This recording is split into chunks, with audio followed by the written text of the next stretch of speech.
let's re-ask the final question. Okay.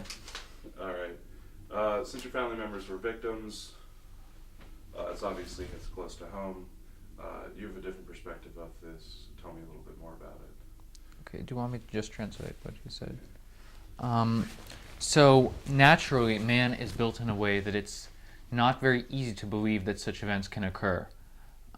When people hear about the Holocaust and Babi Yar, and when they don't have a personal connection to it, it's often very difficult for them to believe how such an event, how it's possible for such an event to occur.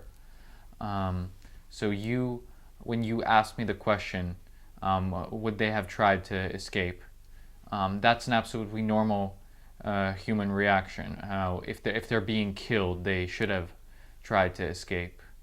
But the situation was just very unimaginable, and I think it's very important to remember today, because today there is still hate in the world. There's still hate towards Jews, and I know that such an event has happened, and therefore it can happen. So I think it's my duty to make sure that it's not forgotten, to work with survivors and people who have memories of this, so to ensure that such an event will not happen again. Earlier I asked you if you saw this coming and why more people didn't get out of Kyiv. Do you think there was anti-Semitism in the Ukraine before all this happened? Раньше я у вас спросил, ожидали ли это люди и постарались ли они сбежать из Киева. Тогда у меня вопрос для вас. Думаете ли вы, что был антисемитизм на Украине до войны? Да, конечно, был антисемитизм. Особенно, значит,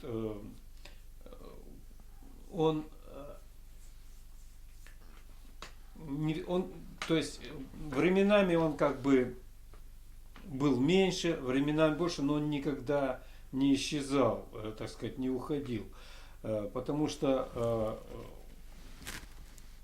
он был в меньшей степени, я бы сказал, чем он, так сказать, был значительно принял большие размеры границы во время войны, когда немцы пришли. А если сравнивать это уровни, то он, конечно, был, но не такой, как во время войны. Вот это можно сказать. Yes, of course, there was anti-Semitism. Sometimes there was more anti-Semitism, sometimes there was less. I mean, the level changed. But it never got so high before the war in Kiev. It never got so high as it was when the Germans came during the war. Okay. That's all of the questions I'm going to ask for right now.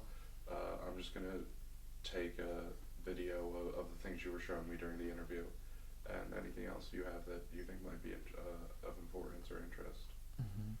Так это уже все с вопросами пока. Он хочет снять на камеру все эти вещи, которые показывал, фотографию, письмо и любые другие предметы, которые ты думаешь, которые были бы интересны. Значит, снова фотографии. Или снова, да? Да, на эту камеру, наверное, да? Yeah, do you want him to show them here? If he wants to, that's fine. Если хочешь, можешь показать здесь. Или он может подойти, как удобнее.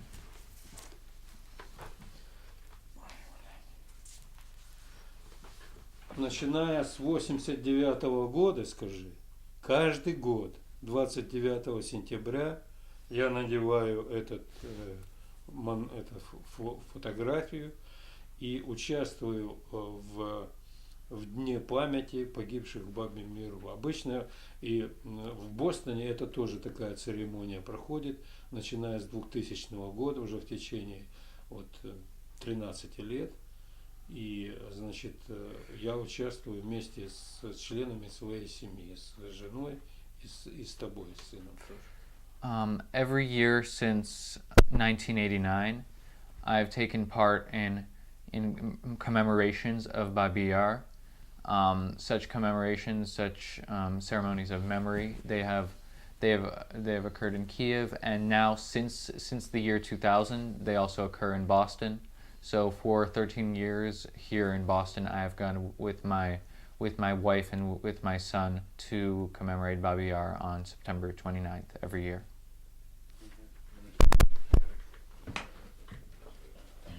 And this is Jewish advocate.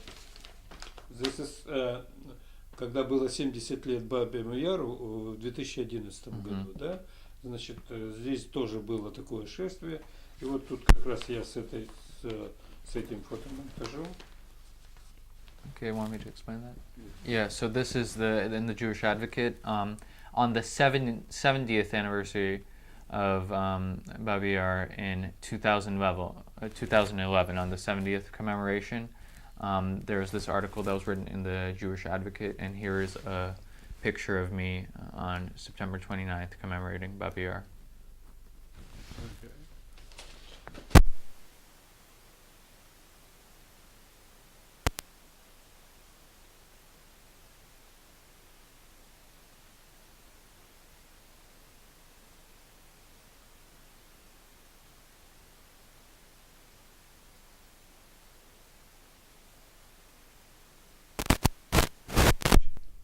В виде семисвечника, да? А здесь написано, что Баби Яр 29 сентября 41-93. So this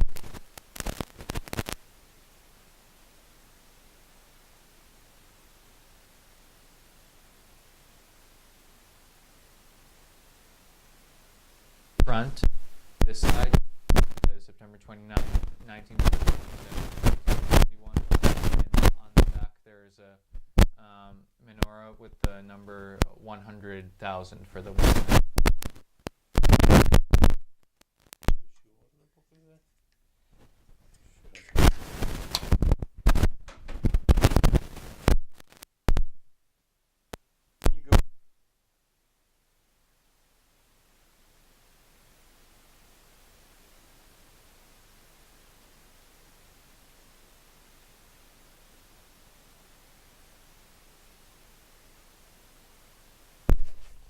This is my grandparents.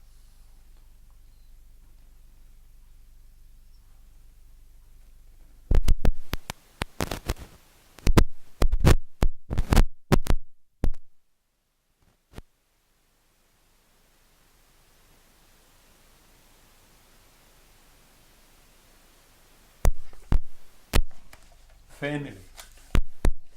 This.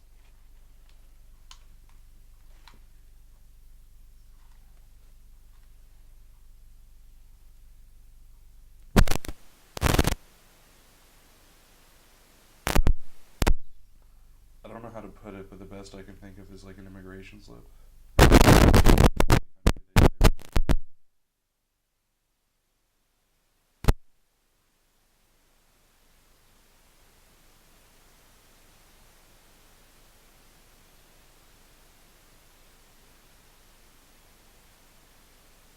Советский Союз, и можно было говорить, раньше вообще не говорили, что там евреи погибли. Организовались общественные организации, которые собирали сведения, приходили люди и говорили, кто у них погиб в Киеве в это время. No, this was not made by the Germans. This was later. Already, like when the Soviet Union fell apart in 1991, Jewish community organizations started doing these things.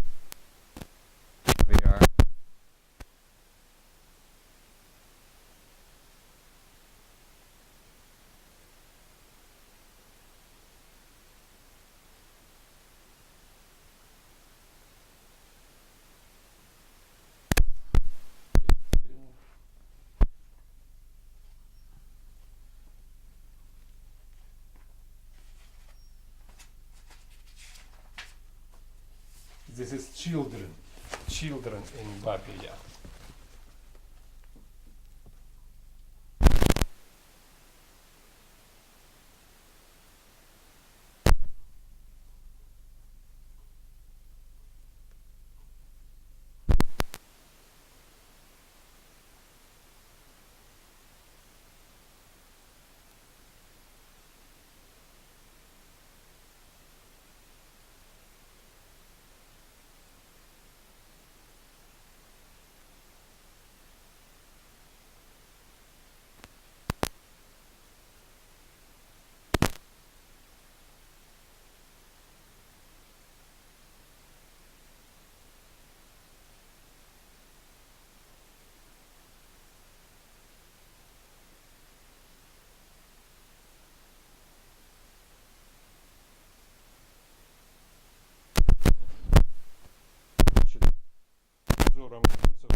being covered up.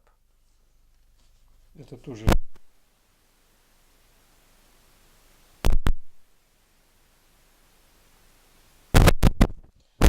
Вот протез.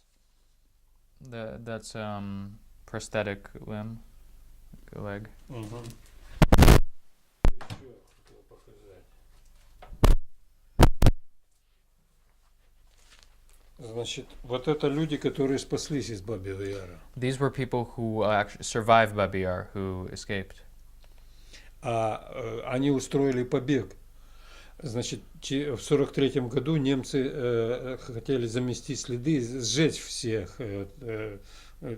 жертв Бабьего Яра. И собрали команду, 300 военнопленных было. И им удалось устроить побег, и 13 человек спаслись. In 1943, the Germans also wanted to conceal Babi Yar, so they took 30 prisoners of war there, 300 to work, чтобы там работали, чтобы закапывали, Сжигали. чтобы сжигали, to burn the corpses, and these were some of the prisoners of war who managed to escape then. Ну и, пожалуй, все. Письмо, там он хотел письмо. письмо. And can we just show the letter again? Yeah. Okay. You gotta show anything. What you Okay.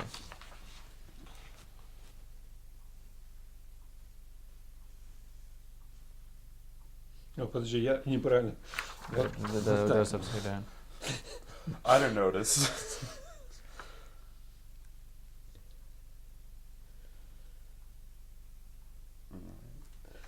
Ну вот и, пожалуй, все.